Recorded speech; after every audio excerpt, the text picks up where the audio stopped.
He just comes out and says, Caitlin Clark got the offer, Angel Reese didn't because Angel Reese doesn't move the needle. Here's why Ice Cube just turned down Angel Reese's offer to join the BIG3 League. Ice Cube shocked the sports world by offering Caitlin Clark an unprecedented $5 million deal to join the BIG3 League. Caitlin Clark got a $5 million offer from Ice Cube's BIG3 League, reaffirming her status as the most valuable name in women's basketball. Every channel that Caitlin Clark touches has had record-breaking viewership and financial effect thanks to her unquestionable ability to attract large audiences. Caitlin Clark is box office. She is a star. Who, by the way, I'm gonna go there, who happens to be white and brought a level of attention and allure to the sport it had not received before. Ice Cube made her an offer without hesitation because of her tremendous star power, something leagues like the WNBA can only hope for. But Angel Reese is no match. Ice Cube himself presented it. She would not make the financial impact that Caitlin Clark would have made. We've seen that with everything across the board. Attendance, ratings, revenue, the whole nine. Angel Reese may garner attention on social media, but she lags far behind in terms of bringing in game-changing ratings or getting fans into seats. Reese simply lacks the financial and cultural appeal. Ice Cube didn't hold back. And the fact that he just comes out and says, Angel Reese doesn't have it like that. I like watching her play, but she wouldn't have brought the eyes, the attention, and the impact to the big three that we know Caitlin Clark would have. The media keeps trying to push Reese into Clark's spotlight by spreading misleading stories and discrediting the obvious statistics that show Caitlin is well ahead. But the drama doesn't end there. Clark is the future, and Reese isn't even mentioned. Due to WNBA gatekeeping and poor management, Caitlin's journey to fame has encountered more challenges than necessary. Ice Cube himself disclosed startling information about how the NBA and Clark's managers conspired behind the scenes to prevent her from pursuing the huge. I believe her agents were hating on it because her agents that she has are also NBA. They got a lot of NBA guys that they make millions off of. So I think they was like, man, we don't care if she making more money. She gonna go back to the WNBA. We're gonna keep everybody happy. We're gonna keep making our money from the boys. We're dissecting why Caitlin Clark is the hero women's basketball sorely needs, why Angel Reese and her fans keep failing to compete, and why the WNBA's incapacity to adapt is harming the sport because the league and its allies can't seem to accept a superstar who outperforms the others even when she could be their golden ticket. And my advice to anyone that comes in with this, this level of like notoriety, out of this world expectation, whatever the case may be, I just think it's all about having, be a horse, man. The Kentucky Derby, put your blinders on, go to work, show up to work, punch your clock in, prepare yourself, work on your game, work on your craft, Ice Cube's $5 million offer to Caitlin Clark was a revolutionary move intended to upend women's basketball, not just another contract act. Clark was chosen because the BIG3 League, which is renowned for its classic brutality and star-studded lineups, thought he would be the ideal player to further its rising popularity. After examining the data and identifying patterns, Ice Cube and his group realized that Clark's influence may result in significant financial rewards. Caitlin Clark, what she's doing doesn't minimize what they've done, but we should have been giving her the credit. We saw the ratings, we saw the merchandise sales, we saw the attendance, but y'all want to make it about something else. Oh, what about the women that laid the foundation? What about this? What about it? That ain't got nothing to do with Caitlin Clark. Caitlin Clark is box office. She's doing this. Although Clark's chance to overtake the Big Three was thwarted before it could even begin, her NCAA dominance and WNBA Rookie of the Year campaign demonstrated that she is not only a remarkable talent, but also a brand that commands attention and income. Ice Cube publicly claimed that Clark's operatives obstructed his attempts to speak with her or her family. So they kind of made a business decision and didn't let us speak with her and her family because that's what we really wanted to do. It's a clear example of how gatekeeping in basketball can limit opportunities, even for a superstar like Clark. Their agents likely used this as justification to preserve their lucrative relationships with the NBA. They saw Clark's potential but decided to put their NBA standing first out of fear of backlash rather than allowing her to consider an offer that could alter the course of a game.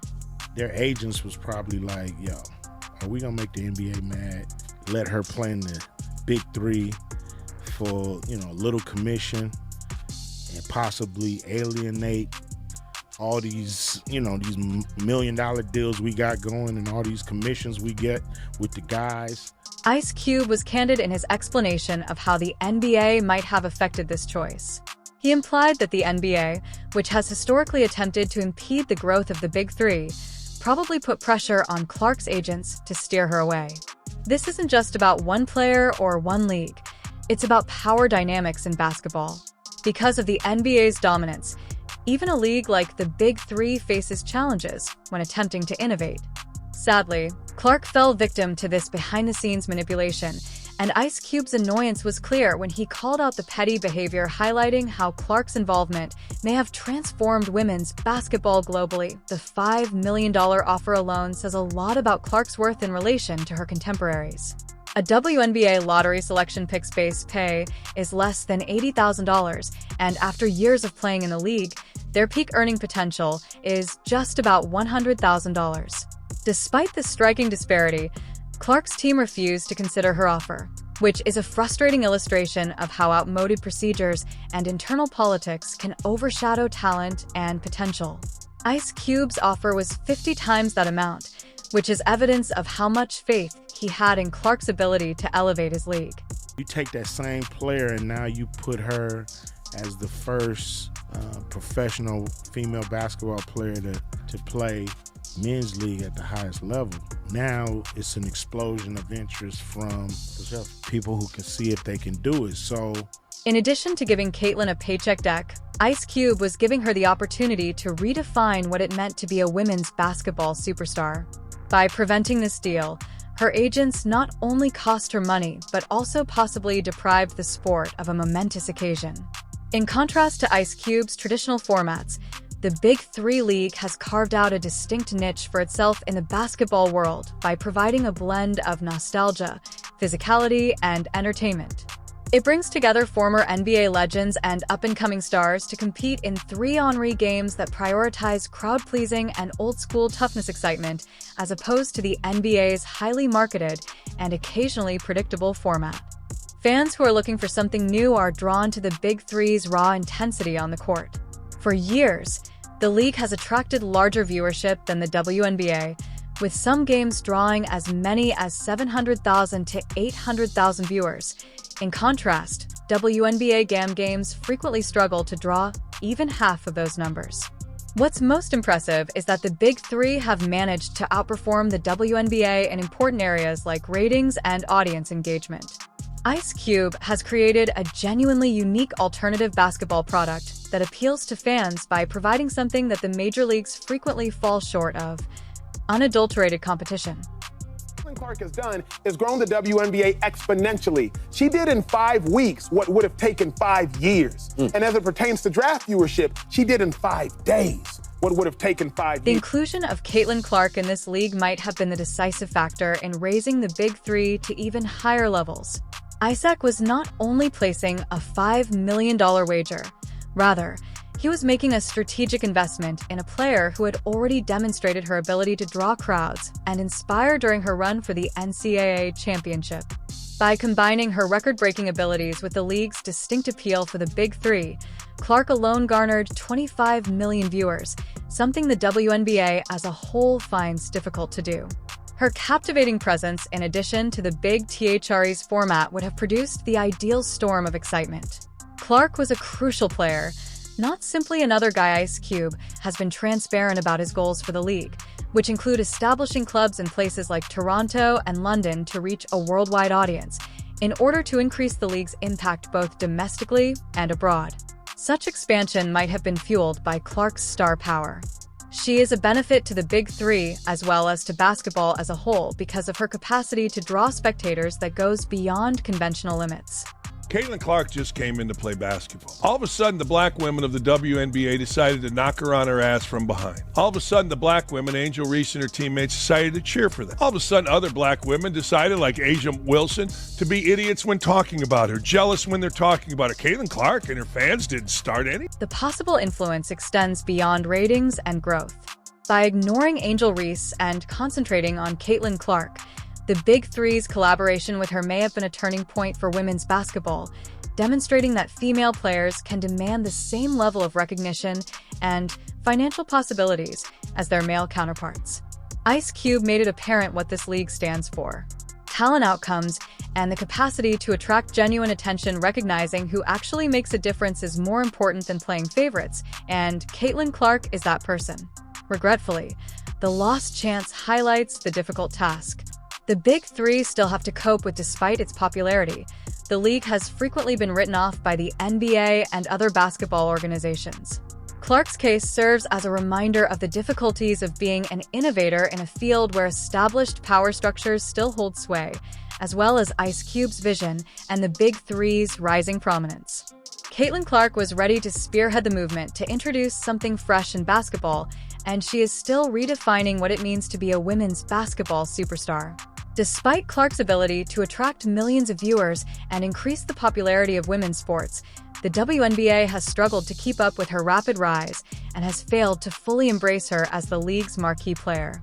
Instead, the WNBA has failed to capitalize on the immense value she brings, revealing deeper issues within its structure and leadership. The league's antiquated practices and short-sighted decision-making have created barriers rather than opportunities. And I want to personally thank Caitlin Clark for lifting up our sport. And it just is not going to stop here on the collegiate tour. But when she is the #1 pick in the WNBA draft, she's gonna lift that league up. The NBA's failure to produce the kind of revenue that matches Clark's star power is one obvious problem.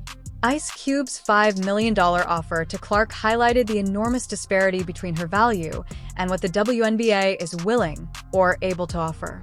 Rather than coming up with creative ways to land big deals for players like Clark, the WNBA appears content with its current limitations, leaving stars to rely heavily on endorsements to supplement their income.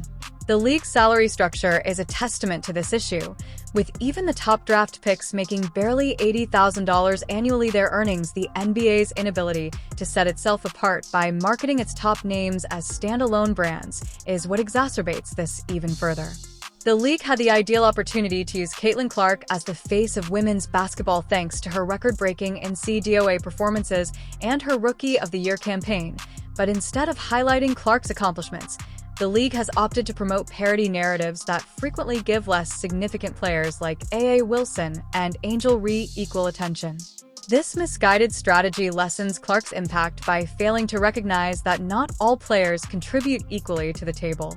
But they don't want it to grow if it's certain people at the face. And there is still this undertone of jealousy that for some reason I cannot get around calling it anything else but that, because I don't know what else it could be. I thought it was going to get better this season, but it hasn't. There are still people who seemingly, to me, feel like they just don't want Caitlin to be. Additionally, the NBA and the WNBA's partnership has led to needless barriers. Ice Cube's admission that the NBA's influence kept Clark from considering the BIG3 offer highlights the larger difficulties that female athletes encounter in the league. Players find it challenging to look for chances outside of the league's ecosystem due to their reliance on NBA partnerships and resources.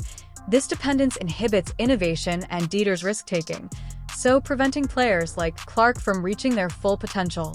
Despite her star power, Clark's success has also highlighted the WNBA's inability to reach a larger audience. Rather than organizing must-attend events around her games, the league has not been able to match her enthusiasm with clever marketing and promotion. The WNBA still conducts its business to appeal to a specific demographic. The audience is there, as demonstrated by Clark's ability to attract millions of viewers during the NCAA tournament. What's lacking is the NBA's readiness to change the way it coaches. The biggest irony is that although other basketball organizations, such as Ice Cube's BIG3, are keen to support women like Clark, the WNBA appears reluctant to fully embrace her. This hesitation not only harms Clark, but also but also restricts the league's ability to develop and prosper. The WNBA ought to be supporting Clark as its key to relevance, but by doing nothing, it has allowed criticism to mount and rival leagues to fill the void left by the WNBA's inaction. One more thing on Caitlin, which makes her super valuable, is she is leading the WNBA in points generated, which means points scored and or points assisted on. She is leading the league by a significant margin, and she is doing this as a rookie with a Fever team that is not comprised of a bunch of all-stars. From Ice Cubs' historic $5 million offer to her record-breaking NCAA and WNBA achievements, Caitlin Clark is more than simply a basketball player. She is a movement and a force of nature that is changing what women's basketball can accomplish on a worldwide scale. While Ice Cube acknowledged her enormous value to his BIG3 League peers, players like Angel Reese and A.A. Wilson have struggled to keep up with Clark's undeniable magnetism, and the media's constant efforts to paint Reese as a rival have only served to highlight the gap. Clark's name is synonymous with excellence, influence, and game-changing potential, in between them the Ice Cube clarified it. Caitlin Clark provides genuine change, genuine admirers, and genuine money. Reese and Wilson may speak a big game, but when it comes to real outcomes, Caitlin is the one who controls the court, the ratings, and the attention. Others just can't make the same kind of difference. My advice to Caitlin, kind of keep your mouth shut, because everybody is looking for you to say anything, and they're going to splice it and cut it and make it a negative. However, we must not overlook the wider ramifications. Instead of celebrating this moment, Clark's agents and the NBA's politics intervened, preventing her from pursuing a deal that could have taken women's basketball to new heights. iCub's offer was about more than just money. It was about setting a precedent for how female athletes should be valued in sports. Clark's journey is far from over. Despite the obstacles, she continues to thrive, demonstrating that talent and hard work will always triumph over circumstances. The league's failure to capitalize on its brightest star is not just a missed opportunity, it's a warning sign of the difficulties holding women's sports back. Sound whether she's dominating the court, motivating the next generation, or breaking ratings, no matter where her career takes her, Caitlin Clark is the hero that women's basketball needs and deserves. Her legacy is already being written, and it's obvious that she will transcend the game. Caitlin Clark is becoming the best player, not because she's white, because she's that good. She's having Larry Bird impact. She's been the driving force of the hottest team in the entire league, despite her record turnovers. Why? Because she's that good. She's legit good. She's colorblind good. She's guilt-free good. She's apolitically good. What do you think about Ice Cube's decision to bet on Caitlin Clark instead of Angel Reese? How much longer can the WNBA afford to focus on politics rather than honoring its true star? Please share your ideas in the comment section below, since this discussion is far from ended. To ensure that you don't miss any updates on Caitlin Clark's journey, please like this video, subscribe to the channel, and click the notification bell. We appreciate your time, and we'll see you again soon with more breaking news about the legend and the women's basketball scene. If you're eager to learn about the newest and most significant events in women's basketball, you've come to the correct spot, because we cover them on WNBA Original. Thank you for watching, and stay tuned for more from WNBA Original now. Everything from breaking news to motivational stories that put you closer to the action and the players who make it all happen. Don't forget to hit subscribe and enable notifications so you'll always be the first to know what's happening on and off the court. Rejected Ice Cube, Reese, and Angel.